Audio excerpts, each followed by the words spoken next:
Les collectifs des usagers de l'eau disent non aux déclarations des présidents d'agglomération et de la région. Ils assignent en justice les gestionnaires de l'eau et appellent à un grand rassemblement lundi prochain à Pointe-à-Pitre. Les agents pénitentiaires de Fondsarail barrent aussi la une de l'actualité ce soir. Mobilisés tôt ce matin, ils ont bloqué une nouvelle fois l'entrée du centre pénitentiaire avant d'être délogés par les forces de l'ordre à l'aide de gaz lacrymogène. Reportage à venir d'Anne-Elisabeth Arsène et de Moïse Exter. Et après plusieurs établissements en Grande Terre, c'est au tour de l'école Joseph Turlepin de Bemao de fermer ses portes jusqu'à jeudi. Par mesure d'hygiène et de santé publique, des rongeurs auraient été aperçus au sein de l'établissement. Les précisions du directeur de l'éducation de la ville sont à venir.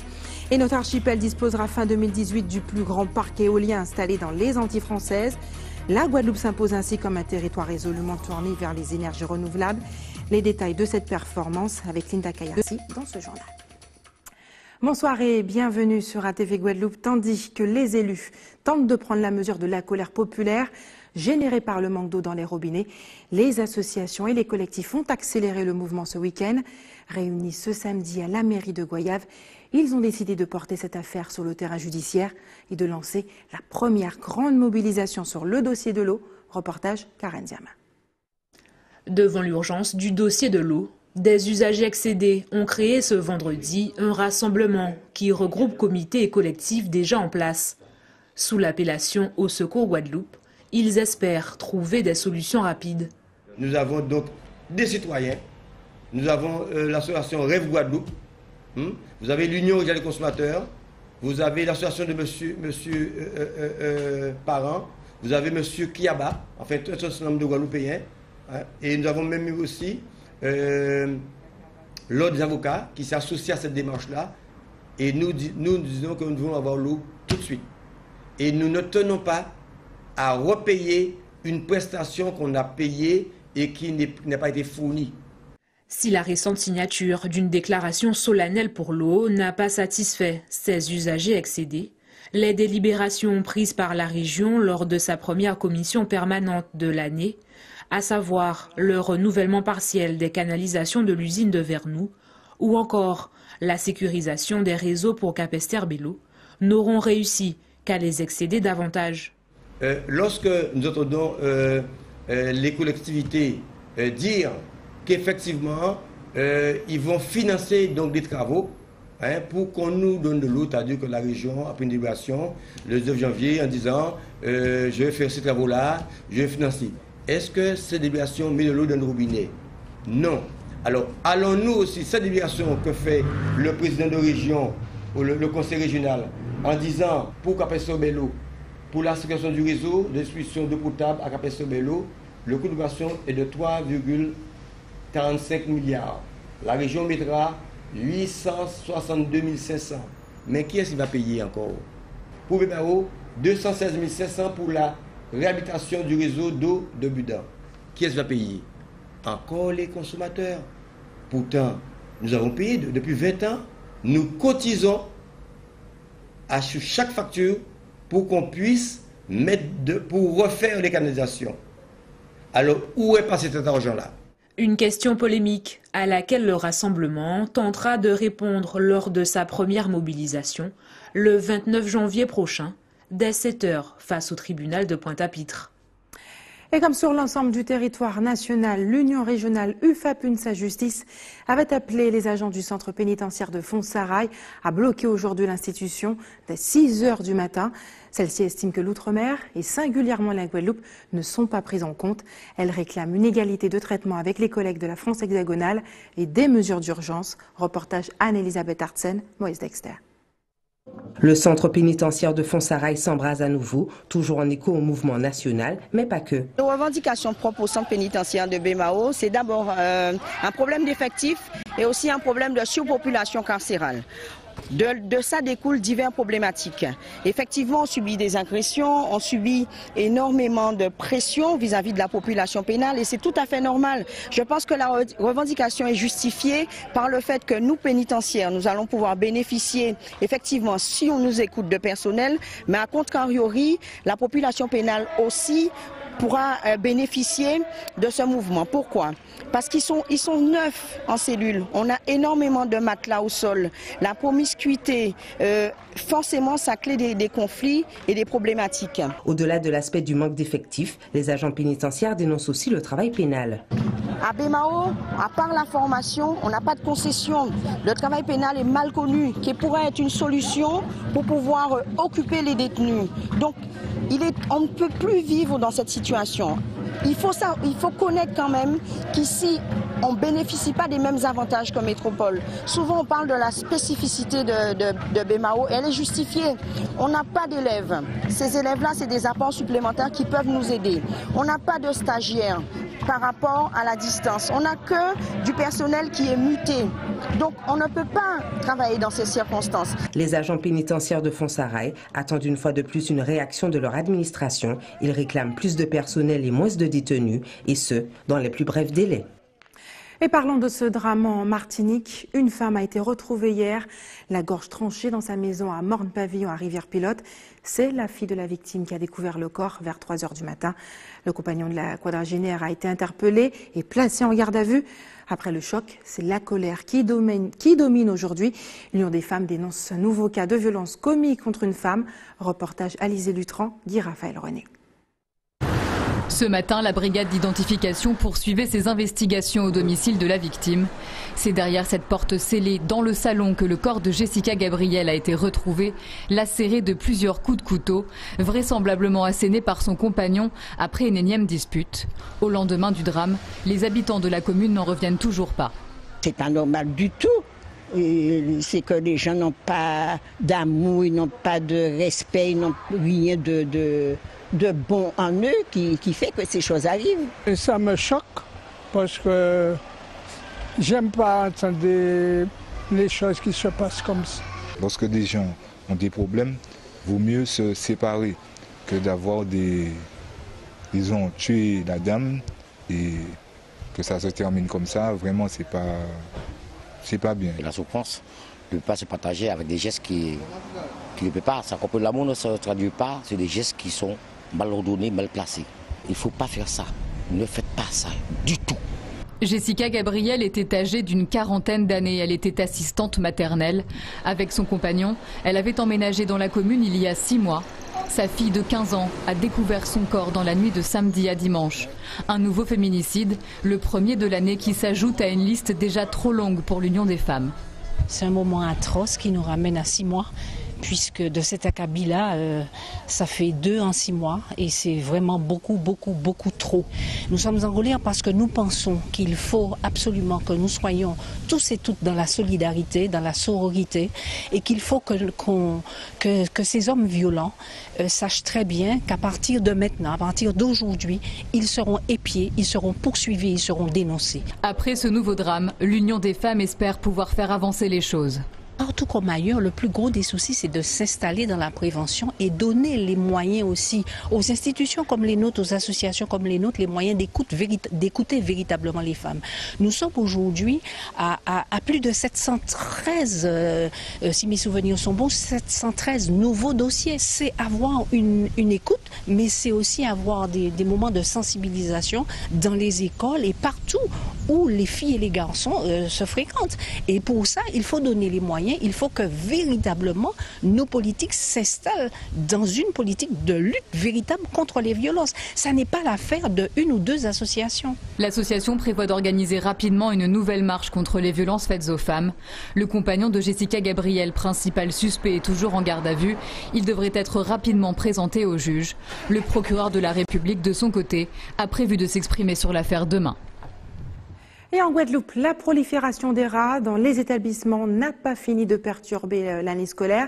Après plusieurs établissements en Grande Terre, c'est au tour de l'école Joseph Turlepin de BMAO de fermer ses portes jusqu'à jeudi par mesure d'hygiène et de santé publique. Reportage Anne-Elisabeth Artsen, Moïse Dexter.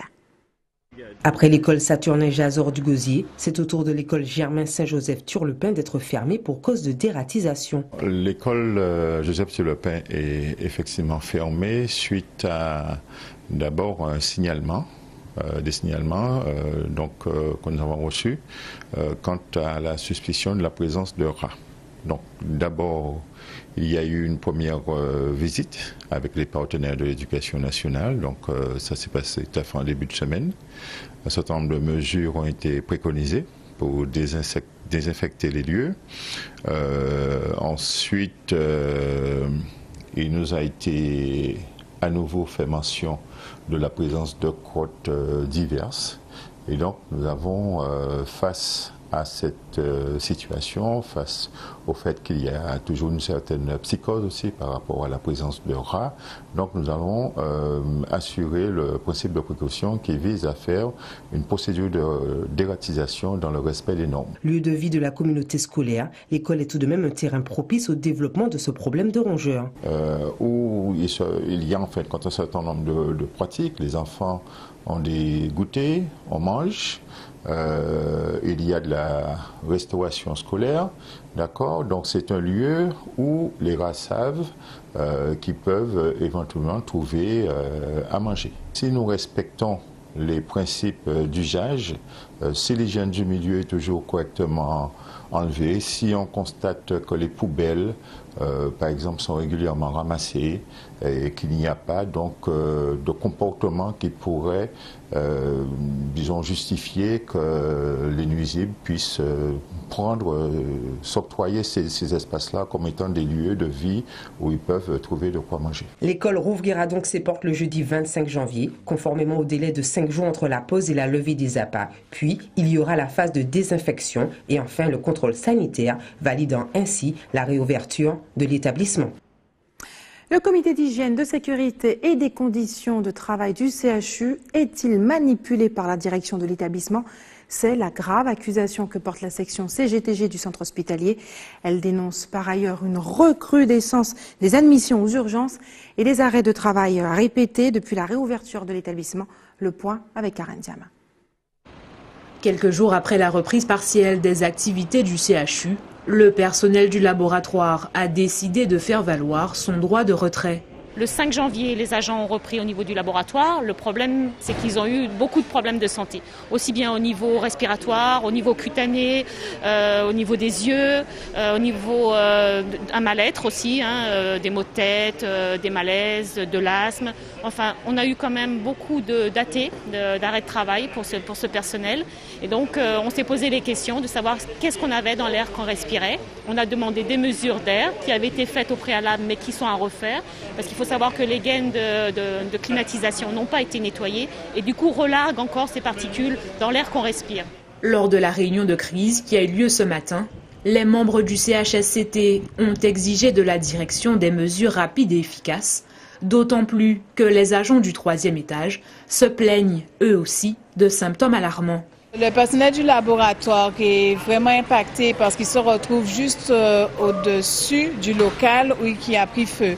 Mais dans les autres étages aussi, dont le 3e étage, on a aussi des retours du personnel qui sont malades, l'asthme est revenu pour certaines, les maux de tête aussi, les mêmes symptômes sont décrits.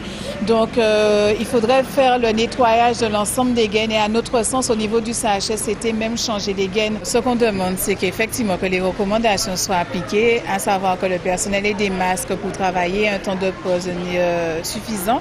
Ce matin, en cellule de crise, il a été décidé qu'il va falloir que le CHU trouve un local pour que le personnel qui assure le service minimum soit retiré aussi du lieu, puisque si on dit que le lieu est dangereux, ils ne peuvent pas rester dedans. Contactée par téléphone, la direction a ordonné des analyses d'air dont les résultats seront connus en fin de journée. En attendant, une purification de l'air a été réalisée ce week-end dans le service concerné et un nettoyage des conduites d'aération ainsi que des machines a également été prévu par la direction qui se réunit de nouveau en cellule de crise ce mercredi 24 janvier. Et restez sur ATV Guadeloupe. Dans quelques minutes, nous le verrons. La Guadeloupe en passe de devenir leader dans les énergies renouvelables. Et puis, nous irons en Guyane assister à la parade carnavalesque de la commune de Macouria. Déjà leader dans le développement du biogaz, à la pointe dans l'utilisation de la géothermie, la Guadeloupe disposera fin 2018 du plus grand parc éolien installé dans les Antilles françaises. Le détail de cette performance avec Linda Kayersi. La Guadeloupe qui s'impose comme un territoire résolument tourné vers les énergies renouvelables. Selon le site internet réseaudurable.com, Elle le doit à l'ouverture du plus grand parc éolien des Antilles françaises, fin 2018. Objectif, 50% d'énergie totale renouvelable en 2030 et l'autonomie énergétique en 2050. Le parc éolien d'une ampleur inédite pour les Antilles françaises sera situé à Sainte-Rose. Il offrira une puissance totale de 16 000 MW avec un système de pilotage et de prévision de production à la pointe de la technologie Energy Management System. Une fois achevé fin 2018, le parc éolien permettra à lui seul, à la Guadeloupe, d'augmenter de 10% la production électrique issue de sources renouvelables.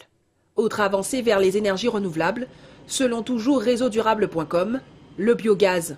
Depuis décembre, la Guadeloupe est dotée de la première centrale de production électrique par fermentation des déchets ménagers. Située sur le site de la Gabarre, elle permettra de produire environ 10 000 MW par an, soit entre 1 et 1,5% de l'électricité consommée en Guadeloupe.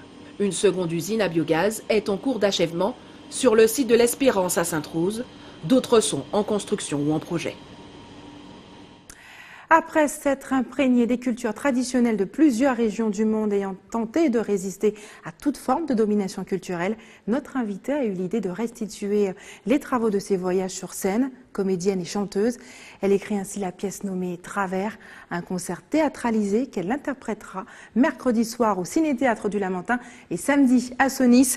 Yann Marraine, bonsoir. Bonsoir. Merci d'avoir accepté notre invitation. Je l'ai dit, vous êtes comédienne, mais aussi chanteuse, musicienne. Travers, c'est le nom de la pièce de théâtre atypique que vous avez écrite et que vous interpréterez. La mise en scène est signée Daniela Moliena Castro, la musique Christiane Cobral et Sasso Volmaer. J'espère que je ne me trompe pas et je n'écorche pas les noms. C'est exact. De la musique, une seule voix sur scène. Vous êtes la seule sur scène. Que racontez-vous au public? Je tente modestement de raconter l'histoire des déportés, de tous les déportés de la Terre. Et non seulement les déportés, mais les personnes en situation de déshumanisation. Donc forcément, nous nous y retrouverons parce qu'il s'agit aussi des histoires d'esclavage, des histoires de la Shoah. Et très récemment, l'histoire des migrants aussi, que nous avons vu très récemment vendus à l'Ancan, comme il y a environ 300 ans. Il faut le rappeler, Yann Marraine, vous êtes d'origine guadeloupéenne, vous êtes guadeloupéenne. Oui. Vous avez justement ce concert est le fruit de 27 ans d'investigation, de voyages, de rencontres, des Amériques à l'océan Indien. Vous avez parcouru ces régions pour comprendre comment ont été utilisés justement les outils pour lutter de résistance contre ces dominations. Qu'avez-vous compris à travers ces voyages? J'ai compris que le chant était une force de vie. Parce que dans toutes les horreurs, à travers toutes les dominations, toutes les tribulations, ce qui permettait très souvent dans ces périples, dans ces peuples visités, c'était le chant. Curieusement, le chant et les pratiques religieuses. Donc pour moi, c'était de formidables outils de résistance, comme en l'occurrence ce que je connais bien, puisque je viens de la Guadeloupe, je connais bien mon histoire. Lorsqu'on n'a plus rien, lorsqu'on est en état de totale soumission, eh bien qu'est-ce qu'il nous reste? Et le souvenir, il nous reste à implorer, à reconstituer notre dispositif religieux, nos dieux, nos saints, peut-être les cacher dans les dispositifs imposés. C'est un petit peu ça le sujet du spectacle. Et c'est pour moi vraiment un espace de résistance absolument extraordinaire, le chant. Alors, mercredi soir, à Sonis, une autre rencontre aura lieu de deux figures, justement, de la scène artistique de la Guadeloupe, vous et Lena Blue, oui. Juste après. Oui. Racontez-nous, qu'est-ce qui se passera? Oh, j'espère que ça sera une fête. Lena Blue travaille justement dans ces espaces de béances laissées parfois par l'histoire. Il s'agit de trouver justement dans ces béances un espace pour reconstituer, pour se reconstruire. Et elle travaille sur le Bigidi. Ça m'a paru vraiment un instant, une occasion, une opportunité absolument extraordinaire de rencontrer cette grande dame qui travaille sur le mouvement, qui travaille sur la danse. Avec mes autres collègues, nous travaillons sur la voix. Ça me paraissait une opportunité de rencontrer le public à travers ces deux disciplines qui sont la danse et la voix humaine.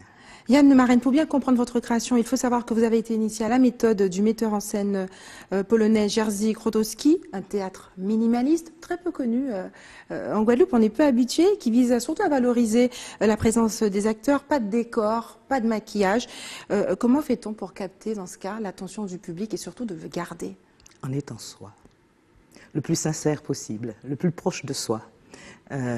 Voilà, il n'y a rien d'autre à dire. Jerzy Grotowski, ma rencontre avec lui était une rencontre assez fulgurante, mais ce qu'il m'a appris au cours de ce bref compagnonnage, c'était que l'artiste avait le devoir, et vraiment le devoir, d'utiliser tout ce qu'il est pour être en scène et pour restituer, pour traverser son art, c'est-à-dire sa culture, sa religion, ses rituels. Et donc pour moi, évidemment, ça sonnait comme une permission, moi qui ne connaissais que les chemins religieux, une figure imposée de la religion. Ça sonnait quand même pour moi comme une permission. Et voilà, c'est depuis ma rencontre avec Grotowski que j'ai entrepris cette recherche sur la voix humaine et sur les traces, les empreintes.